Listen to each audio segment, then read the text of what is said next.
The secret psychology of people who have no friends. Here's something that most people never say out loud, but it lives under their skin like a silent ache. What if I never really belonged anywhere? In a world where friendship is often portrayed as the ultimate evidence of your worth, where social circles are badges of normalcy, and loneliness is a kind of quiet shame, there exists a group of people for whom the concept of having no friends isn't just a temporary phase. It's a condition, a reality, sometimes chosen, sometimes not, but almost always misunderstood. We tend to think of those who have no friends as broken, strange, or socially incompetent. But what if that's the wrong lens entirely? What if we're missing something profound, something hidden just beneath the surface of solitude? What if the people who have no friends aren't just the outcasts of society, but the philosophers of it, the observers, the ones who see through the illusion of constant connection and begin asking questions that most of us are too afraid to face? Let me ask you something dangerous. What if the absence of friendships isn't a defect, but a form of clarity? That's what we're unpacking today.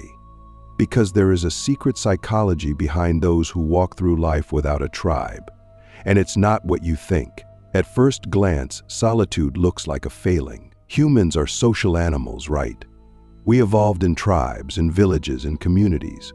We depend on each other for survival, support, and identity. But that same evolutionary wiring is precisely why being alone cuts so deep it feels like a betrayal of our nature. So, we pathologize it. We say, something must be wrong with them. But what if the very wiring that makes us crave belonging also blinds us to the value of being alone? What if having no friends is not the end of the road, but the beginning of a different kind of journey? Now, that doesn't mean everyone who has no friends is enlightened. Let's not romanticize isolation. It can be brutal. It can eat away at your sense of self-worth. It can make every interaction feel like a test you're failing. But sometimes, that pain is the pressure that creates the diamond. It forces a confrontation with the self that most people avoid their entire lives. When you have no one to distract you from yourself, what's left? Just you, your doubts, your dreams, your fears, your inner contradictions. And that's where the philosophical journey begins. Click subscribe to this channel to get more profound insights. Now, that doesn't mean everyone who has no friends is enlightened. Let's not romanticize isolation. It can be brutal. It can eat away at your sense of self-worth. It can make every interaction feel like a test you're failing. But sometimes, that pain is the pressure that creates the diamond. It forces a confrontation with the self that most people avoid their entire lives. When you have no one to distract you from yourself, what's left? Just you, your doubts, your dreams, your fears, your inner contradictions. And that's where the philosophical journey begins. Let me introduce you to a deep idea from Heidegger, the concept of thrownness. Heidegger believed that we are thrown into the world without our consent, into a body, a family, a culture, a moment in history. And from that thrownness, we begin the project of constructing ourselves. Most people do that construction through others, through social mirrors. But what happens when you don't have those mirrors? When no one is around to reflect you back to yourself? That's when you either fall apart or you become sovereign. Friendlessness in this context becomes a crucible, a place where the ego either dissolves or transforms. Some people collapse under the weight of not being seen. Others learn to see themselves more clearly than anyone else ever could. And when that happens, something astonishing unfolds. The person who spent years alone begins to carry a wisdom that others can feel but rarely understand. They speak less, but when they do, it cuts through the noise. They're not swayed by trends, not desperate for approval, not easily manipulated because they've already walked through the fire of invisibility. They've already faced the fear of being no one, and on the other side of that fear, they found something unshakable, but it's not glamorous. It's not a movie montage. It's messy. It's full of nights where you wonder if anyone will ever really know you. It's full of birthdays spent in silence, messages left unanswered, and a constant questioning of your value in a world that measures worth by your social proof. That's the psychological cost. but the reward is insight. It's the ability to see the world as it is, not as it's advertised. It's the power to move through spaces without needing them to validate your existence. So if you've ever found yourself alone, not just physically, but existentially, know this. You're not broken. You're not failing. You might just be seeing more clearly than the rest. Because sometimes having no friends is not a symptom. It's a signal that your mind is tuned to a different frequency, one that doesn't need constant noise to feel alive.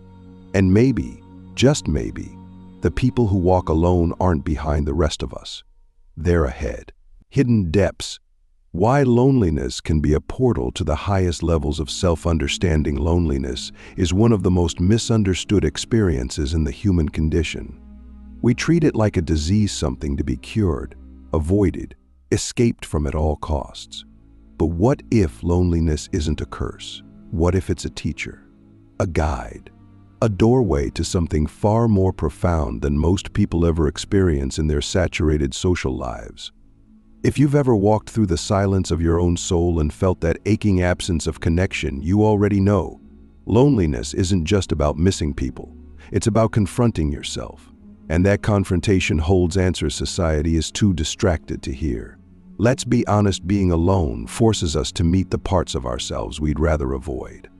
Without the buffer of constant social interaction, the noise quiets, the masks fall, the roles fade, and what's left is the raw material of your identity. Your wounds, your hopes, your contradictions. This is why solitude feels unbearable to so many. Because it reveals what we've spent years hiding. But what if that revelation isn't something to fear, but something to honor? You see, in the absence of friendship, a new kind of intimacy becomes possible, the intimacy with the self. And not just the superficial self, the one we curate for others. I'm talking about the deeper self, the one that dreams without permission, that feels unspoken truths, that questions everything. The one that doesn't care how many followers you have or how many texts you receive. The one that wants to know, what is the point of all this if I'm not connected to something real within me first, and only then with others? This is where the hidden psychology of friendlessness becomes a kind of secret path. Most people form identities through relationships. They become who they are in reflection to others. But when you walk alone, you're forced to ask, who am I without a reflection? Who am I when nobody's watching? That's not just a philosophical question, it's a spiritual one. And it's terrifying, but also liberating. Because when you begin to answer it, you start to build a self that isn't dependent on approval. A self that is anchored in truth, not performance. Think of the great mystics, sages, thinkers, even prophets. Many of them walked alone for years. Not because they were antisocial, but because they were undergoing a transformation that required space. Solitude gave them clarity. It burned away the inessential. It taught them to listen to themselves, to the world, to the silence between thoughts. And when they emerged, they often carried something the world didn't know it needed. Insight, vision, a depth of being that made them magnetic even if they had never been popular. So why do we fear loneliness so much? Because it feels like death.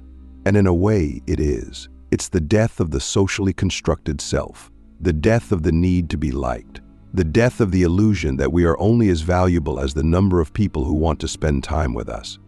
But what rises from that death is something rare, something unshakable. A person who has been to the bottom of the self and didn't run away. A person who knows how to sit in the dark without flinching. Let me ask you a question that might haunt you in the best way. If you were the last person on earth, would your life still feel meaningful? If your answer is no, then your meaning is borrowed. But if your answer is yes, even hesitantly, then you're starting to discover the kind of purpose that doesn't need an audience. That's the power of loneliness. It strips away everything you thought made you lovable and asks you to love yourself anyway. Not because of your achievements, not because of your charm, but because you are a living, breathing mystery, and that is enough. People who have no friends often live in that mystery longer than most. And yes, it can be painful, but pain is not the enemy. Disconnection is not always a failure. Sometimes it's the soul's way of demanding your attention, of saying, stop outsourcing your existence. Come home to yourself. And when you do, when you truly return, you realize something wild. The deepest parts of you were never lonely. They were just waiting for you to listen. The myth of popularity, how social abundance can hide the absence of meaningful connection. We live in a culture that measures connection like currency. The more friends you have, the more valuable you appear. The more texts you receive, the more loved you feel. The more followers, likes, invites, and group chats you're in, the more alive you must be. But here's a truth that most people will never admit publicly: you can be surrounded by people and still feel completely alone. And this isn't just some poetic exaggeration. It's a psychological reality. In fact, some of the loneliest people in the world are also the most popular. Why? Because popularity is not the same as connection. It's not rooted in depth. It's rooted in visibility. And visibility often comes at the cost of authenticity.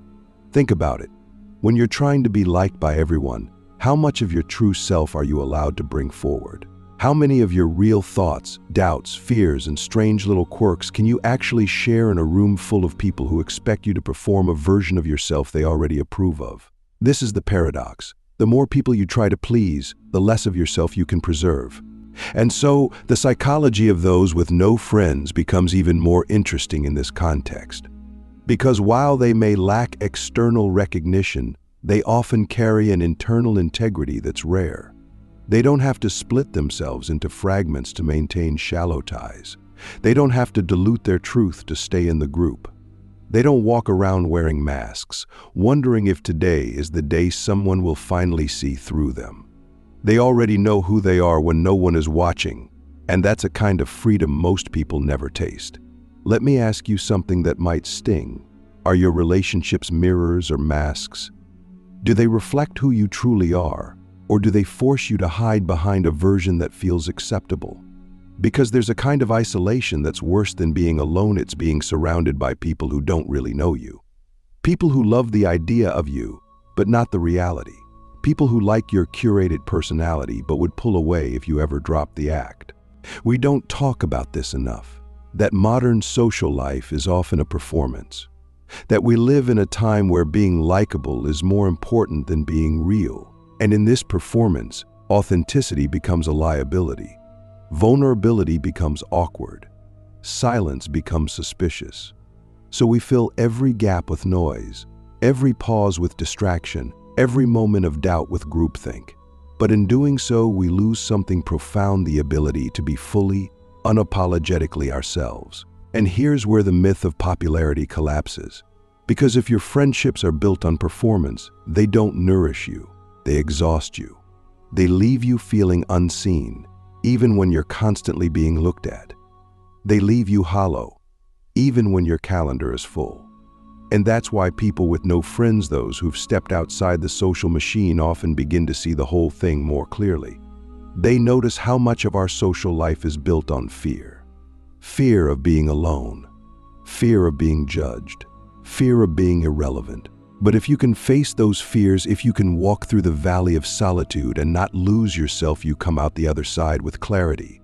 And that clarity is this: connection is not about volume. It's about resonance. It's not about how many people show up, it's about how many truly see you. And if that number is 1 or even 0 for a time, that doesn't mean you're failing. It means you're clearing space, making room for something real, something honest. Something that doesn't require you to shrink, filter, or pretend. So maybe the people who have no friends aren't behind the rest of us after all. Maybe they're the only ones who've stopped lying to themselves. Maybe they're not avoiding connection, they're refusing to settle for the counterfeit version. The strength of solitude, why being alone can make you more powerful than you ever imagined. There's a quiet kind of power that lives in solitude. Not the flashy, performative power we see in leaders, celebrities, or influencers, but a deeper, more resilient form. A power that doesn't need to be seen to exist. A power forged in silence, in long nights of reflection, in the absence of applause. And if you've ever been the person with no friends, the one who walks alone, who eats lunch alone, who goes home to silence, you may not realize this yet. But that solitude has been shaping you into something extraordinary. Because loneliness, if endured consciously, doesn't weaken you. It strengthens you. It sharpens your mind. It deepens your emotional range. It teaches you to rely on something most people never develop: inner stability. When you have no one to lean on, you either collapse or you learn to stand taller than you ever thought possible. And that's the hidden gift. Solitude forces you to become the person you were waiting for, the friend you never had, the voice of comfort, of challenge, of truth. And that clarity is this: connection is not about volume. It's about resonance. It's not about how many people show up, it's about how many truly see you. And if that number is 1 or even 0 for a time, that doesn't mean you're failing. It means you're clearing space, making room for something real, something honest, something that doesn't require you to shrink, filter, or pretend. So maybe the people who have no friends aren't behind the rest of us after all. Maybe they're the only ones who've stopped lying to themselves. Maybe they're not avoiding connection, they're refusing to settle for the counterfeit version. This is why so many artists, thinkers, inventors, and philosophers emerged from seasons of isolation. Not because they hated people, but because solitude gave them the space to create something meaningful, something undiluted by social conformity. And that's what's possible for you. If you're walking through a friendless season, don't rush to escape it. Sit with it. Ask it what it's trying to teach you, because this might be the only time in your life when your mind is truly yours, uninterrupted, unedited, unswayed. And yes, it's hard. There are days when the silence feels loud enough to crush you. Nights when you wonder if anyone will ever really know you. Moments when you crave a voice, a laugh, a touch, just to remind you that you exist. But here's the deeper truth. You are not disappearing, you are being distilled. You are becoming more you than you've ever been. And that version of you, the one shaped by stillness, refined by fire, anchored in inner truth, that person will not only survive this loneliness, they will carry others through theirs someday. So don't be ashamed of walking alone. Don't shrink yourself to fit into places that require you to abandon your soul. Don't rush into friendships just to fill the void. Wait, grow, strengthen.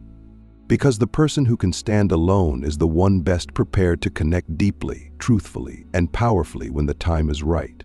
And maybe that's the final secret. The people who have no friends aren't empty. They're preparing, they're building, they're becoming. And one day, when they finally choose to speak, the world will have no choice but to listen.